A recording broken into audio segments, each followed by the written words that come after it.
This week on the camper build, we are focusing on going vertical, if you catch my drift. However, last week we took this thing camping in well below freezing temperatures and had a few issues. We're gonna be fixing the battery being too cold later, which means we gotta take all of this crap out of here to get to it. But first off, our stove decided it didn't want to generate any pressure.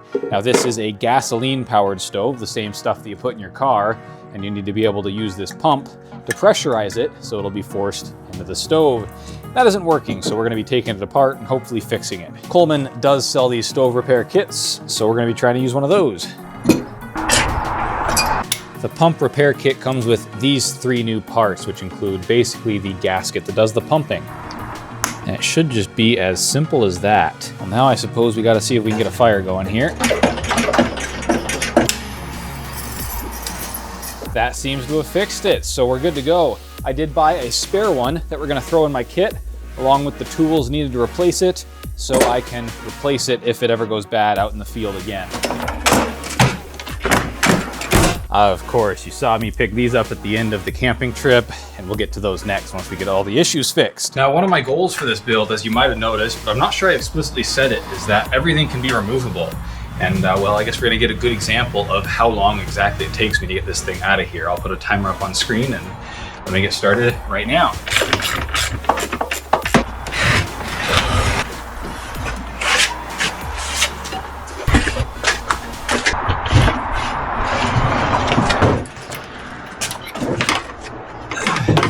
Hey now, I don't think that's too bad for getting, most of the big chunks of the camper out. Our first upgrade is going to be these. These are remote plugs with a multi-way remote, so I can control each of these plugs individually.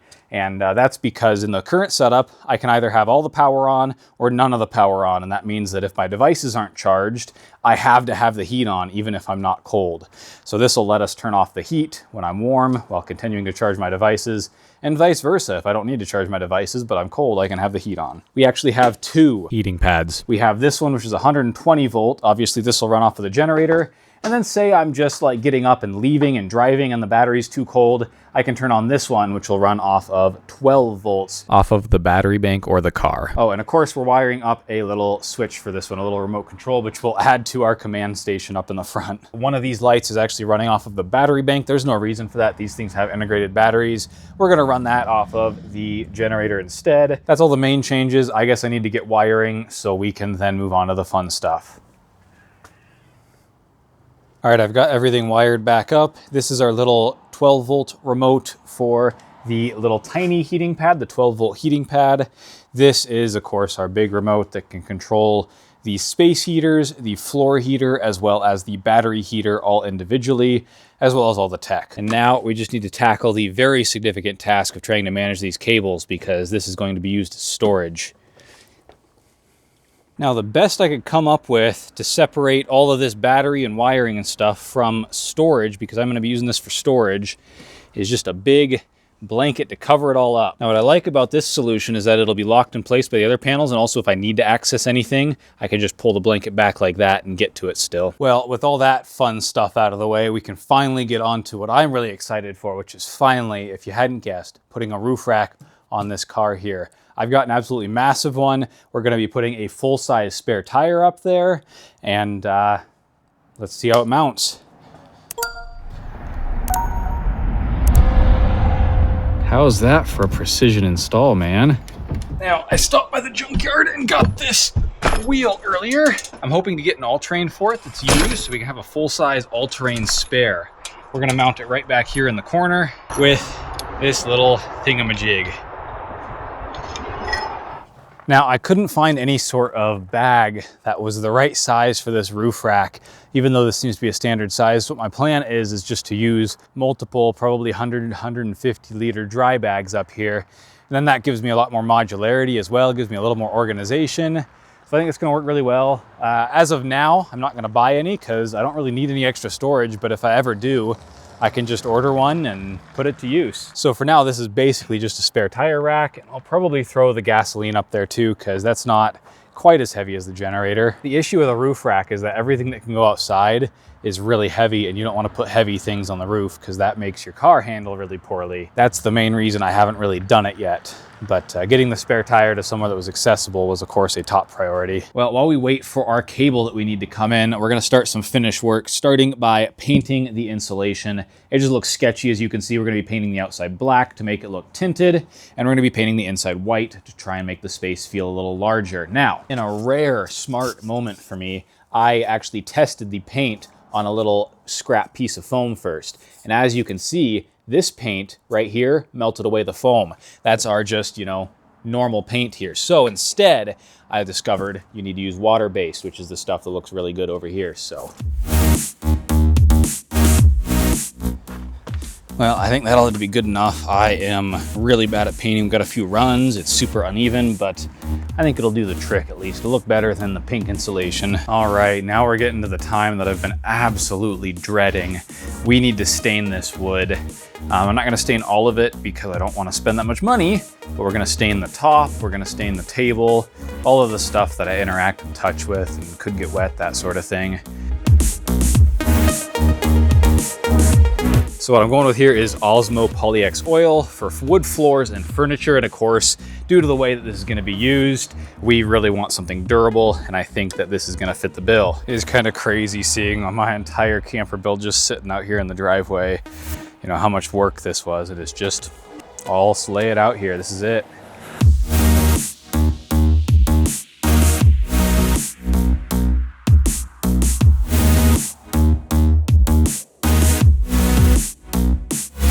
Well, that was fun. I'm gonna let this stuff dry out here for a little bit so that I can move back into the shop so it can dry overnight, and then coat 2 tomorrow, and then I can stop hating my life, I guess. Though I'm sure coat 2 will be twice the fun. That's why it's called coat 2, right? All right, another day, time for coat number 2. Like I said, twice as fun, right?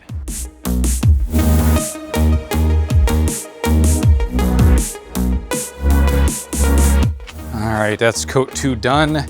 Now we can leave that out here until I'm done working. And by working, I mean we're gonna install the insulation and see how that looks.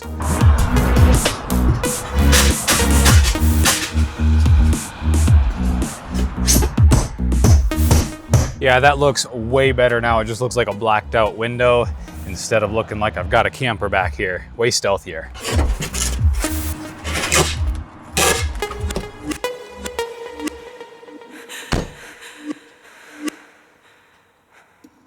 What's that? Nice.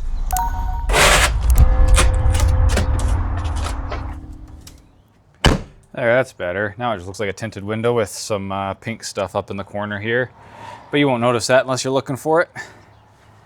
Now that our insulation is in and our cables are routed, let's see what it kind of feels like inside with the white walls. To be quite honest, there's a lot of pink. I really cut those things too darn small and had to patch them a lot. But overall, it's not too bad. And now this is what our command center looks like.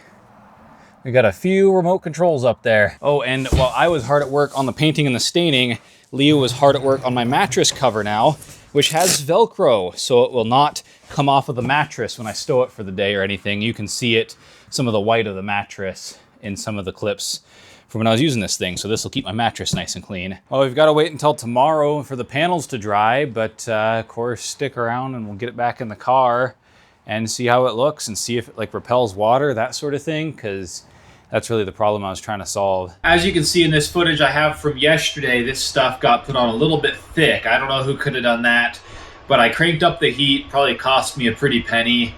And it's doing a lot better now, though it's still not perfect. I'm just happy that at least the table, which is something I touch a lot, is doing pretty good. But we need to get this thing thrown back in the car. But first, let's see the waterproof properties in action.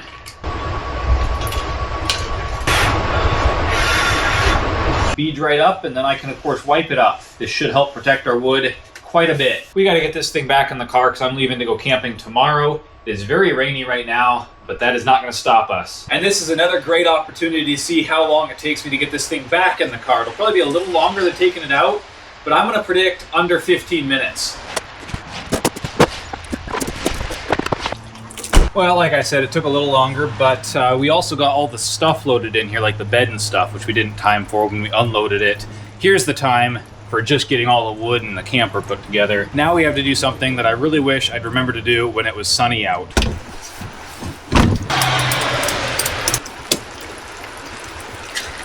I almost forgot, I also got a net, just in case any of the wood comes loose. Hopefully this will contain it and just be a quite literal safety net. I'm so wet, I might as well stand out here and do the outro, but if you like seeing me very wet, nope, not like that. I'm gonna be camping in this weather. I'm leaving tomorrow as I record this, so subscribe if you wanna see that. This is supposed to be the last episode of the camper build. I put that in air quotes and say it's supposed to be because a project like this is never finished. But now we should be able to take it out for a few camping trips with minor issues and enjoy it and really have fun. The build is hopefully done. Knock on wood. And if you have any suggestions, then make sure to leave those down below. I can't even see you, my glasses are awful. But yeah, leave any suggestions down below. I'm so excited to just use this thing and use it so much. So if you like seeing me go camping, it's definitely a good time to subscribe. When is it not a good time to subscribe? Let's be honest. I'm wet enough. Well, I mean, I could be wetter. I guess I'm not soaked through, but I'm gonna head inside, edit this video, upload it, and then tomorrow leave on that camping trip. I will see you again next week. Bye-bye.